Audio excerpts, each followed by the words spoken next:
নমস্কার, ওঙ্কার বাংলায় আপনাদের সকলকে স্বাগত। এই মুহূর্তে আপনারা দেখছেন ওঙ্কার বাংলা। আপনাদের সাথে রয়েছে আমি অপরূপা। চোখ রাখবো বিস্তারিত খবরের দিকে। শুধুমাত্র ভোট ময়দানে বা রাজনৈতিক মহলে যে এসআইআর বিতর্ক চলছে তা কিন্তু নয়। এসআইআর এর বিতর্ক এখন পুজোর মণ্ডপেও, কারণ বীরভূমের শেওরের এক সরস্বতী পুজো মণ্ডপে এবছরের থিম এসআইআর। দেখুন, পরীক্ষার হল থেকে রাজনৈতিক ময়দান, সর্বত্রই এখন কম্পিটিশন যেন মাস্ট হয়ে উঠেছে। আগে শুধু পরীক্ষার হলেই একে অপরের সাথে কম্পিটিশন চলতো জোর টেক্কা দিয়ে, কিন্তু এখন মাঠে ময়দানে সব জায়গাতেই চলছে কম্পিটিশন। এই কম্পিটিশনের তালিকা থেকে বাদ যাচ্ছে না পুজো মণ্ডপগুলিও। দুর্গাপুজো, কালী পুজোর পাশাপাশি এখন সরস্বতী পুজোও হচ্ছে থিম কেন্দ্রিক। যে বছর যে বিষয়টা সকলের বেশি নজর কাড়ে, স্বাভাবিকভাবেই সেই বিষয়টাই সেই বছরের দুর্গাপুজো বা কালী পুজোর থিম হিসাবে দেখার জন্য আগ্রহী থাকেন দর্শনার্থীরা। তবে বর্তমানে রাজ্য জুড়ে সবচেয়ে চর্চিত বিষয় হলো এসআইআর। তাই এই বিষয়টিকে নিয়ে দুর্গাপুজো বা কালী পুজো অবধি অপেক্ষা না করে সরস্বতী পুজোতেই থিম হিসেবে ফুটিয়ে তুলল বীরভূমের সিউড়ির বড়বাগান মোড়ের পুজো। এবছর বড়বাগান মোড়ের পুজো ৫৩তম বছরে পদার্পণ করলো। তাই বর্তমান সমাজের সবচেয়ে গুরুত্বপূর্ণ বিষয়টিকেই এই পুজোর পুজো উদ্যোক্তারা তাদের থিম করার সিদ্ধান্ত নিয়েছেন। এবছরের থিম ভাবনা, যেটা রোজ আমরা খবর দেখি বা পেপার পড়লে যেটা উঠে আসে, সেটাই এসআইআর। আর এমন কিছু জিনিস তুলে ধরছি না যেটা মানুষের মনে অন্যরকম কিছু জিনিস বিভেদ সৃষ্টি করে, সেরকম কোনো কিছুই নেই।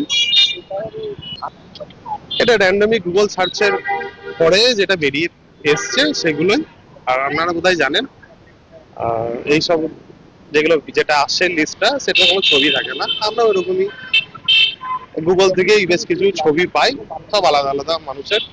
এগুলো দেখছেন যেটুকুই, সব নাম আলাদা, তাদের ছবি আলাদা, আলাদা আলাদা ব্যক্তিত্বের মানুষ সবাই। যদিও এই থিমকে কেন্দ্র করে তৈরি হয়েছে নানা বিতর্ক। বীরভূম সাংগঠনিক জেলার বিজেপির সহ সভাপতি দীপক দাস জানিয়েছেন, এসআইআর কে বন্ধ করার জন্য যদি এই ধরনের থিম করা হয় তাহলে তারা দেশদ্রোহিতার কাজ করছেন। ওখানকার ব্যাপার সম্বন্ধে যেটুকু জেনেছি, ওদের মোটোটা হচ্ছে টু স্টপ এশার। আসলে আমার যেটুকু ধারণা, ওরা এশারটাই বোঝে না। ভারতবর্ষের এই মুহূর্তে 12টা রাজ্যে যে এশার হচ্ছে, এটা কি উদ্দেশ্য? উদ্দেশ্য হচ্ছে to clean up the voter list and at the same time to clean up the infiltrator of the India. এরা যারা এই পরিপ্রেক্ষিতে টু স্টপ দ্য এশার বলবে, তারা দেশদ্রোহিতার নামান্তর ছাড়া অন্য কিছু নয়।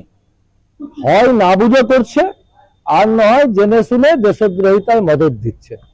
তো এইখানে এদের, যেখানে এই বিষয়ে যাদের কোনো জ্ঞানগম্যি নাই, সেখানে এদেরকে কিছু বলাটা বাতুলতা ছাড়া আর কিছু নয়। আমরা মনে করি পাগলে অনেক কিছুই বলে। তো পাগলের রাজত্ব তো পশ্চিমবাংলা, সেখানে কিছু তার উত্তরসূরি রয়েছে, তারা হয়তো করছে। এই পুজো মণ্ডপটি তৈরি করার জন্য বিভিন্ন ধরনের কার্ডবোর্ড ও ইন্টারনেট থেকে ডাউনলোড করা এসআইআর এর একাধিক নথি তুলে ধরা হয়েছে এই মণ্ডপে।